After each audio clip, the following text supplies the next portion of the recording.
Oke guys, assalamualaikum warahmatullahi wabarakatuh. Welcome back to my channel. Apa kabar kalian semua seluruh subscriber setia yang hari ini masih tetap memberikan support dan dukungan terhadap channel ini. Terima kasih banyak untuk kalian yang mungkin sudah menekan tombol subscribe dan tanda like-nya. Mudah-mudahan semua kebaikan kalian hari ini akan digantikan dengan kelimpahan rahmat dan rezeki yang mungkin lebih banyak lagi. Oke, hari ini gue pengen ngasih motivasi lagi ya buat teman-teman yang sedang galau karena sedang bermasalah dengan aplikasi pinjaman uang online. Atau mungkin yang hari ini sedang gerusak-gerusuk atau mungkin panik berlebihan karena mungkin belum punya uang.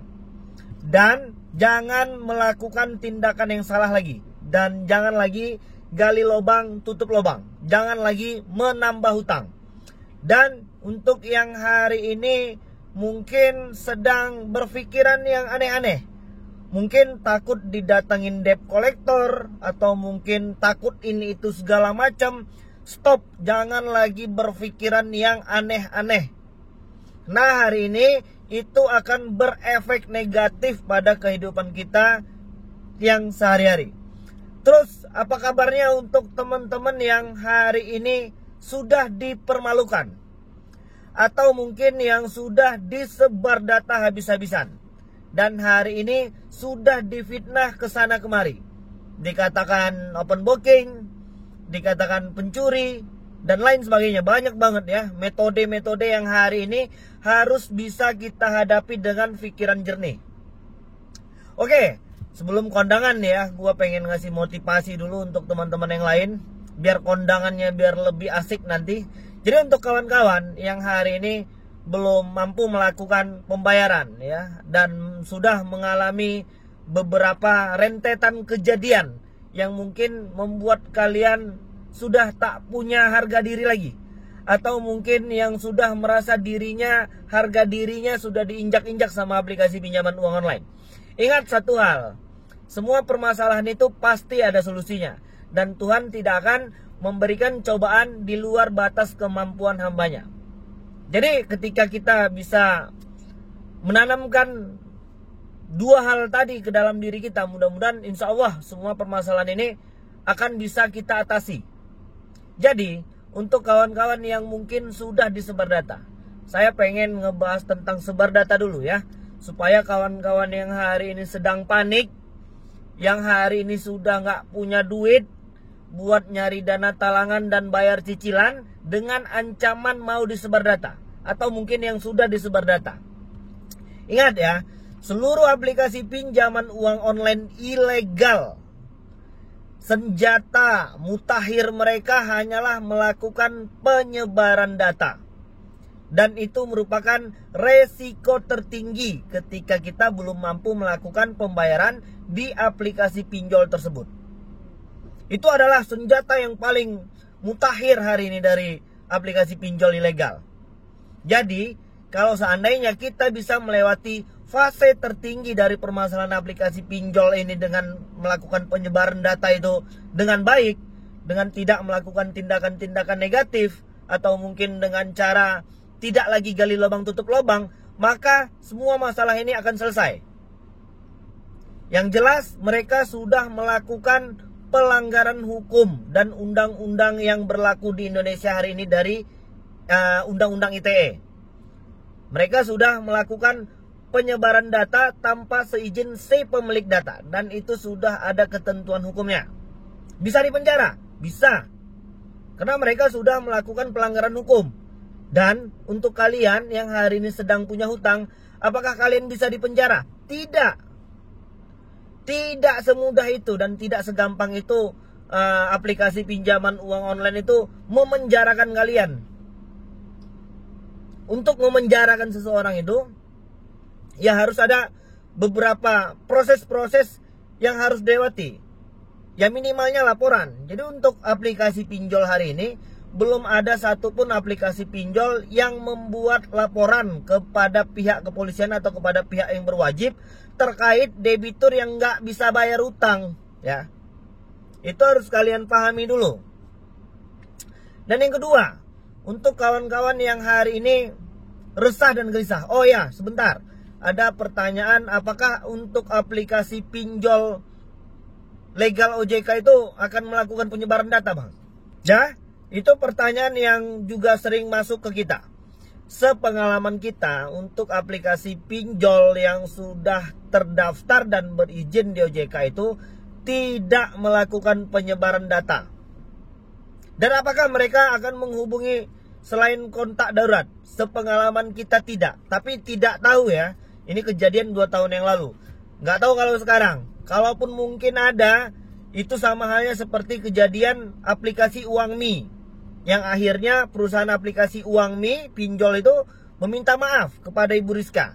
Jadi sekarang sebetulnya untuk aplikasi-aplikasi pinjol yang sudah terdaftar dan berizin OJK itu ya, mereka harus patuh, harus tunduk taat kepada peraturan pemerintah.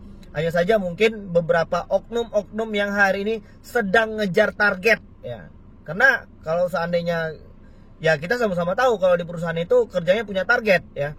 Jadi mungkin debt collection-nya itu punya target, sehingga mereka melakukan beberapa cara-cara yang mungkin hari ini sebenarnya sudah dilarang juga sama perusahaan mereka.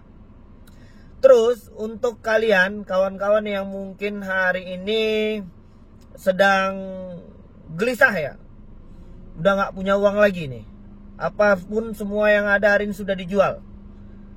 Malah yang awalnya utang di online malah menambah lagi di offline. Terakhir kita punya hutang sekeliling pinggang, tapi itu masih lumayan. Karena coba bayangin kalau utang kita sekeliling kampung. Jadi kita mau sembunyi di mana? Jadi untuk teman-teman yang sudah minjol di online, jangan lagi nambah masalah di offline. Dan kalau hari ini kawan-kawan itu stres karena mungkin terus-terusan diteleponin sama puluhan nomor-nomor baru ya, yang seolah-olah kita ini seperti serasa menjadi artis ya, diteleponin dengan banyak nomor baru ya, dengan segala teror dan intimidasi, dengan segala ancaman dan ini itu segala macam. Ingat, mereka menginginkan kita untuk panik, sehingga kita melakukan tindakan-tindakan yang bisa merugikan diri sendiri. Ingat, ketika kawan-kawan belum punya uang untuk melakukan pembayaran, mereka akan mengarahkan kawan-kawan untuk minjol lagi di aplikasi yang lain. Jangan mau. Kalau hari ini kawan-kawan belum punya uang dan belum mampu melakukan pembayaran, ya udah, stop bayar dulu. Oh, jadi gimana, Bang? Jangan terlalu banyak pertanyaan gimana-gimana kawan-kawan. Ya, yang penting kawan-kawan hari ini fokuslah pada kehidupan pribadi. Fokuslah pada keluarga, pekerjaan, kesehatan. Itu merupakan rangkaian hal yang penting hari ini untuk bisa menyelesaikan semua permasalahan yang ada. Udah, kalau memang belum punya uang, stop dulu pembayaran. Kita cari uangnya dulu. Bagaimana, Bang? Nanti bunganya terus bertambah. Nanti ketika kawan-kawan memang sudah melewati fase telat bayar, maka akan ada tawaran-tawaran untuk melakukan negosiasi bunga. Mau kita bayar 1 tahun ke depan pun, OJK sudah bilang untuk pembiayaan denda dan bunga yang dikenakan kepada debitur yang hari ini telat bayar tidak boleh melebihi dari 100%. Dan sekarang itu hitung-hitungannya, kalau kita minjol lagi di tempat lain, nanti malah lebih dari 100% jumlah pinjaman awal kita. Dan kawan-kawan akan bertambah pusing nanti ketika berurusan dengan banyak aplikasi. Jadi intinya stop bayar aja dulu. Kita fokus pada kehidupan pribadi. Ya, dan jangan melakukan tindakan-tindakan yang mungkin bisa merugikan diri sendiri lah. Kita tidak mau dan tidak menginginkan adanya lagi korban yang terus berjatuhan. Masalah aplikasi pinjol. Hutang kawan-kawan tidak banyak. Dan ini akan bisa diselesaikan ketika kawan-kawan sudah punya waktu, punya proses, dan punya kesempatan. Dan kita yakin 99,9% dari subscriber kita ini adalah orang-orang yang baik. Orang-orang yang ingin menyelesaikan semua permasalahan ini dengan baik, dengan tuntas. dengan cara membayar hutang. Hanya saja kemampuan kita, keuangan kita hari ini belum kuat untuk melakukan pelunasan atau mungkin penyicilan. Jadi memang harus intinya bersabar dulu. Dan jangan gerusak-gerusuk, stop. Lebih baik malu sebentar daripada harus terus-terusan itu menjadi budak dari aplikasi pinjol. Gak apa-apa. Kalau memang mereka mau mengancam disebar data, ya sudahlah. Ketimbang kita harus menambah hutang lagi. Sabar aja, sabar. Kalau memang nanti ada yang kepo pengen tahu dengan kejadian ini, ceritakan bagaimana kronologinya. Oke? Jadi udah cukup jelas. Dan kita harus tetap semangat supaya masalah ini bisa cepat selesai. Ya? Dan tetaplah berkumpul kepada keluarga. Jangan sering-sering menyendiri. Kita khawatir nanti ada bisikan-bisikan setan yang mengarahkan kita untuk melakukan tindakan-tindakan yang mungkin bisa merugikan diri kita sendiri. Ya, jadi mungkin itu dulu. Assalamualaikum warahmatullahi wabarakatuh.